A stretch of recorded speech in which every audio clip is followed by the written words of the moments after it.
Chapter 31. The Fall of Satan. Satan was once an honored angel in heaven, next to Christ.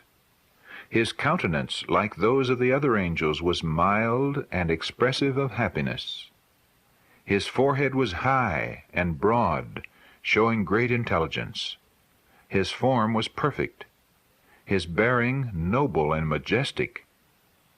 But when God said to his Son, "Let us make man in our image," Satan was jealous of Jesus.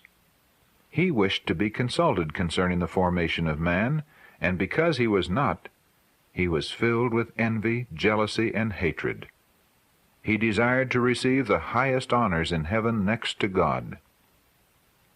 Until this time, all heaven had been in order, harmony, and perfect subjection to the government of God. It was the highest sin to rebel against his order and will. All heaven seemed in commotion. The angels were marshaled in companies, each division with a higher commanding angel at their head. Satan, ambitious to exalt himself and unwilling to submit to the authority of Jesus, was insinuating against the government of God. Some of the angels sympathized with Satan in his rebellion, and others strongly contended for the honor and wisdom of God in giving authority to his Son. There was contention among the angels. Satan and his sympathizers were striving to reform the government of God. They wished to look into his unsearchable wisdom and ascertain his purpose in exalting Jesus and endowing him with such unlimited power and command. They rebelled against the authority of the Son. All the heavenly host were summoned to appear before the Father to have each case decided. It was there determined that Satan should be expelled from heaven with all the angels who had joined him in the rebellion. Then there was war in heaven. Angels were engaged in the battle. Satan wished to conquer the Son of God and those who were submissive to his will. But the good and true angels prevailed, and Satan with his followers was driven from heaven. After Satan and those who fell with him were shut out of heaven, and he realized that he had forever lost all its purity and glory, he repented and wished to be reinstated in heaven.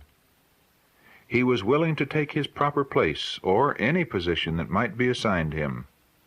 But no, heaven must not be placed in jeopardy. All heaven might be marred should he be taken back, for sin originated with him, and the seeds of rebellion were within him.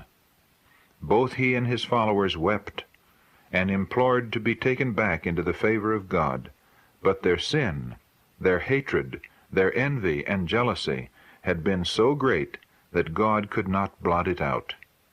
It must remain to receive its final punishment.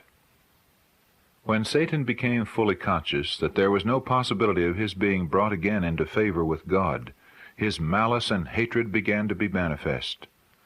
He consulted with his angels, and a plan was laid to still work against God's government. When Adam and Eve were placed in the beautiful garden, Satan was laying plans to destroy them. In no way could this happy couple be deprived of their happiness if they obeyed God.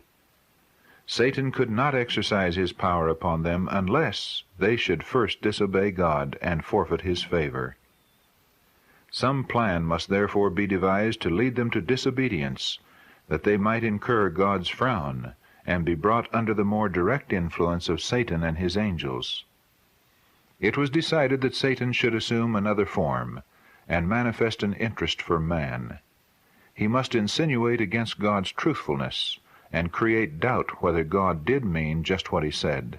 Next, he must excite their curiosity and lead them to pry into the unsearchable plans of God, the very sin of which Satan had been guilty, and reason as to the cause of his restrictions in regard to the tree of knowledge.